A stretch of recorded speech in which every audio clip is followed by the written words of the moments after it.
എല്ലാവർക്കും വാണിമേൽ അക്ഷയ കേന്ദ്രത്തിൻ്റെ official YouTube ചാനലിലേക്ക് സ്വാഗതം. ഇന്ന് നമ്മൾ ഇ ഗ്രാൻസുമായി ബന്ധപ്പെട്ട നാലാമത്തെ വീഡിയോ ആണ് ചെയ്യാൻ പോകുന്നത്. ഈ ഒരു വീഡിയോയിൽ പ്രധാനമായിട്ടും ഇ ഗ്രാൻസിന് നമുക്കറിയാം ഏകദേശം ആൾക്കാർ ഇ ഗ്രാൻസിന് കൊടുത്തിട്ടുണ്ടാവും. എന്നാൽ കൊടുത്ത അപേക്ഷേൻ്റെ സ്ഥിതി എന്താണെന്നുള്ള പലർക്കും അറിഞ്ഞുകൂടായിരിക്കും. അതെങ്ങനെയാണ് ചെക്ക് ചെയ്യുന്നത്, അതായത് നമ്മൾ കൊടുത്ത അപേക്ഷ അപ്രൂവ് ആയിട്ടുണ്ടോ അല്ലെങ്കിൽ അത് പെൻഡിങ്ങിലാണോ, ഏത് സ്റ്റേജിലാണ് പെൻഡിങ്, അതുപോലെ നമുക്ക് എത്ര എമൗണ്ടാണ് സാങ്ഷൻ ആയത്, ഇങ്ങനെയുള്ള എല്ലാ കാര്യങ്ങളും നമുക്ക് സ്വന്തമായിട്ട് ചെക്ക് ചെയ്യാൻ പറ്റും. അത് എങ്ങനെയാണ് എന്നാണ് പറയാൻ പോകുന്നത്. അതുമാത്രമല്ല ഏതൊക്കെ ഇതുമായിട്ട് ബന്ധപ്പെട്ട മറ്റ് ചില സംശയങ്ങളും ഈ ഒരു വീഡിയോയിൽ ക്ലിയർ ചെയ്യുന്നുണ്ട്. അപ്പോൾ എല്ലാവരും വീഡിയോ കംപ്ലീറ്റ് ആകും വരെ കാണുക. ഇ ഗ്രാൻസ് പോലെ തന്നെയാണ് പ്രീ മെട്രിക്, പോസ്റ്റ് മെട്രിക് തുടങ്ങിയ സ്കോളർഷിപ്പുകൾ. ഇതിൻ്റെ സ്റ്റാറ്റസ് നമുക്ക് സ്വന്തമായിട്ട് ചെക്ക് ചെയ്യാൻ പറ്റും. അതിനെക്കുറിച്ചുള്ള വീഡിയോ അടുത്തായിട്ട് ഈ ചാനലിൽ അപ്ഡേറ്റ് ചെയ്യുന്നുണ്ട്. അപ്പം ചാനൽ ആരെങ്കിലും സബ്സ്ക്രൈബ് ചെയ്യാൻ ബാക്കിയുണ്ടെങ്കിൽ പരമാവധി എല്ലാവരും സബ്സ്ക്രൈബ് ചെയ്യുക, അതുപോലെ ഷെയർ ചെയ്യുക, ബെല്ലൈക്കൺ കൂടി പ്രസ് ചെയ്യുക. അപ്പം നമുക്ക് എങ്ങനെയാണ് ചെക്ക് ചെയ്യുക, ഇ ഗ്രാൻസിൻ്റെ സ്റ്റാറ്റസ് എങ്ങനെയാണ് ചെക്ക് ചെയ്യുക എന്നുള്ളതിലേക്ക് പോകാം. ആദ്യമായിട്ട് നമ്മൾ ഗൂഗിളിൽ egrants.kerala.gov.in എന്നുള്ള ടെക്സ്റ്റ് ടൈപ്പ് ചെയ്യുക. അപ്പോൾ നമുക്ക് egrants 3.0 എന്നുള്ള വെബ്സൈറ്റ് ഓപ്പൺ ആയിട്ട് വരും. അതിൽ താഴെ ട്രാക്ക് ആപ്ലിക്കേഷൻ എന്നുള്ള ഒരു മെനു ഉണ്ടാവും. അത് നമ്മൾ ക്ലിക്ക് ചെയ്യുക.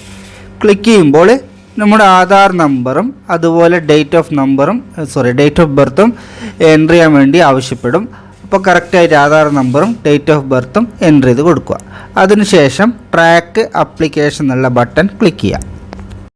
ശ്രദ്ധിക്കേണ്ട ഒരു വിഷയം എന്ന് പറഞ്ഞാൽ ഇതിൽ കഴിഞ്ഞ വർഷം കൊടുത്ത വിദ്യാർത്ഥികളുണ്ടാവും, അതുപോലെ ഈ വർഷം കൊടുത്ത വിദ്യാർത്ഥികളുണ്ടാവും. അപ്പോൾ എല്ലാവർക്കും ചെക്ക് ചെയ്യാനുള്ള ഒരു സിംഗിൾ ഓപ്ഷൻ ഇത് മാത്രമാണ്. അപ്പോൾ എല്ലാവരും ഫോളോ ചെയ്യേണ്ടത് ഈ ഒരു മെനു തന്നെയാണ്. ഞാനിപ്പോൾ ചെക്ക് ചെയ്ത ഈ ഒരു അപേക്ഷ ഓൾറെഡി അപ്രൂവ്ഡ് ആണ്. അത് സ്റ്റാറ്റസ് എന്നുള്ള കോളത്തിൽ ആപ്ലിക്കേഷൻ അപ്രൂവ്ഡ് എന്ന് കാണിക്കുന്നുണ്ട്.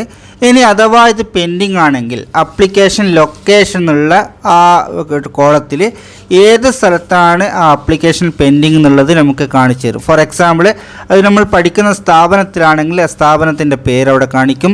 ഇനി ഹയർ അതോറിറ്റിയിൽ ഡിസ്ട്രിക്റ്റ് ഓഫീസിലോ അങ്ങനെ മറ്റോ ആണെങ്കിൽ ആ ലൊക്കേഷൻ്റെ പേര് അവിടെ കാണിക്കും. ഇനി ഇത് കുറേ ദിവസങ്ങൾ മാസങ്ങളായിട്ട് ഇത് അങ്ങനെ തന്നെ ആപ്ലിക്കേഷൻ പെൻഡിങ് തന്നെയാണ് കാണിക്കുന്നതെങ്കിൽ ഏത് ഓഫീസിലാണോ ആപ്ലിക്കേഷൻ പെൻഡിങ് ആ ഓഫീസായിട്ട് നിങ്ങൾ ബന്ധപ്പെടുക. നമുക്ക് ഇ ഗ്രാൻസിൻ്റെ സൈറ്റിൽ ഓരോ ജില്ലയുടെ നോഡൽ ഓഫീസർ നമ്പറുണ്ട്. അവരെ വിളിച്ചു കഴിഞ്ഞാൽ കൃത്യമായിട്ട് ഇതിനുള്ള മറുപടി അവർ പറഞ്ഞു തരും.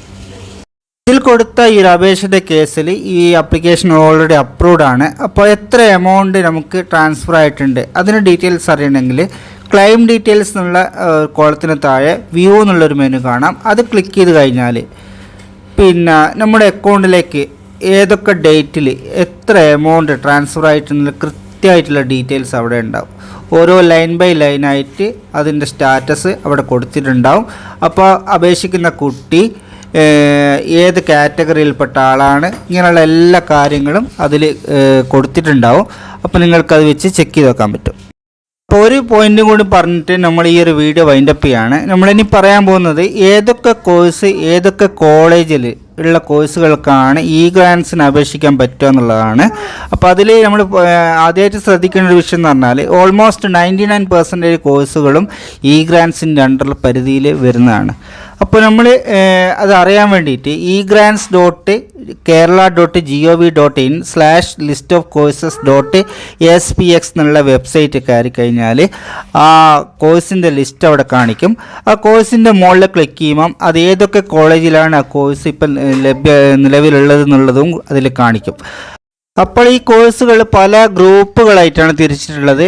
ഞാൻ നേരത്തെ പറഞ്ഞു ഏകദേശം കോഴ്സുകൾ ഇതിൽ കവറായിട്ടുണ്ടെന്ന് പറഞ്ഞു. ഫോർ എക്സാമ്പിൾ ഈ ഡിഗ്രിയിൽ BA വരുന്നത്, BCom വരുന്നത്, അതുപോലെ BSc വരുന്നത്, BVoc വരുന്നത്, ഇങ്ങനെയുള്ള എല്ലാ ഡിഗ്രി കോഴ്സുകളും ഇതിൽ കവേർഡാണ്.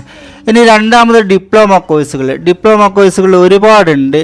CTP, അതുപോലെ DCFA, chemical engineering, DA, data entry operator, അത് CDT ഒക്കെ കോഴ്സിന് പഠിക്കുന്നവർക്കൊക്കെ ഇതിന് അപേക്ഷിക്കാൻ പറ്റും.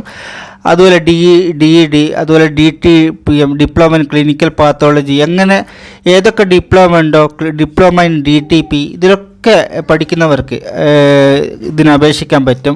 അതുപോലെ നെക്സ്റ്റ് ഡോക്ടറൽ പ്രോഗ്രാം അതായത് PhDക്ക് പഠിക്കുന്ന കുട്ടികൾക്ക് ഇതിൽ അപേക്ഷിക്കാൻ പറ്റും. അതുപോലെ പ്ലസ് ടുവിലുള്ള ഓൾമോസ്റ്റ് എല്ലാ കാറ്റഗറിയിലുള്ളവർക്കും ഇതിൽ അപേക്ഷിക്കാൻ പറ്റും.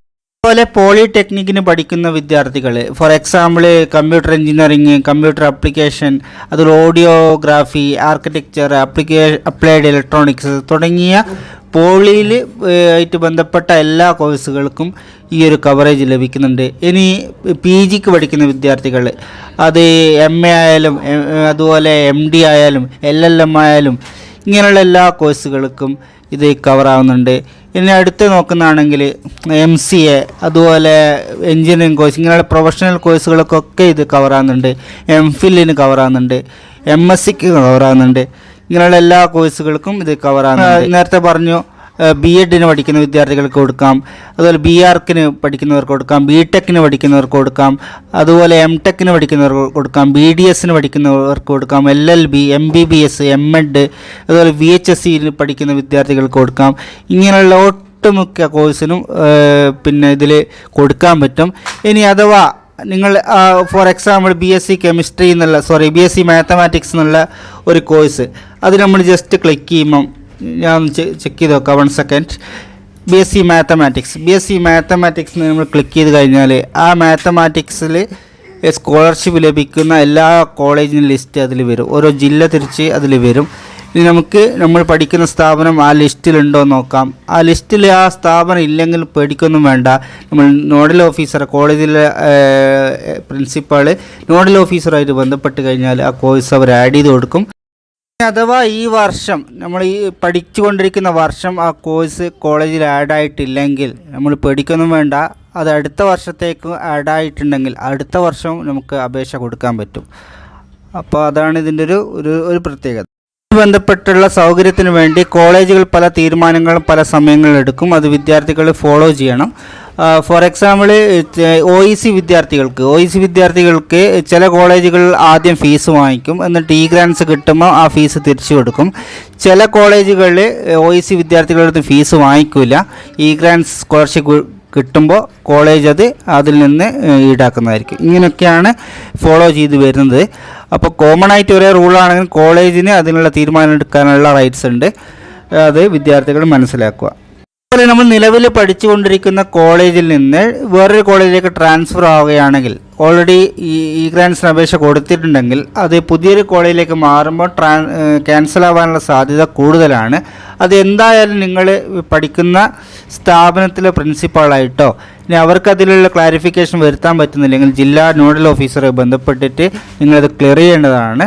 അപ്പോൾ ഈ ഒരു വീഡിയോ ഇവിടെ വൈൻഡപ്പ് ചെയ്യാണ്. പരമാവധി എല്ലാവർക്കും ഈ ഒരു വീഡിയോ ഷെയർ ചെയ്ത് കൊടുക്കുക. അതുപോലെ ചാനൽ സബ്സ്ക്രൈബ് ചെയ്യാൻ വേണ്ടി അഭ്യർത്ഥിക്കുന്നു. Good bye.